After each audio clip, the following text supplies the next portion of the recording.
oldum ay bəy. Bahçada gül oldum, çəməndə naxış.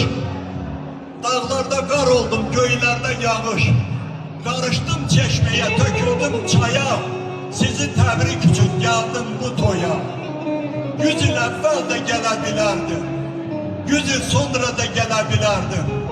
Zamanı başqa cür bölə bilərdim. Gəldim siz toplanan həftəyə, aya. Sizi təbrik üçün gəldim bu toya. Məzlun da, Fərhad da, Kərəm də sənsən. Məzluna, Fərhada, Qanat da sənsən. Şükür olsun Allah'ın verdiği paya. Sizi təbrik üçün gəldim bu toya. Bahar kimi təravətli, gülər üzlü, xoş söhbətli. Fərhad, şirin dəyanətli. Ay sevənlər, xoşbəxt olun. Bəy, gəlinlə qoşa dayan. Qoy sevinsin ata, anam. Deyim sizə candan yanan. Ay sevənlər, xoşbəxt olun. Nəbi desin sağlıqları, səsləndirə kaman tarı. Əhdi peyman düz ilqarı.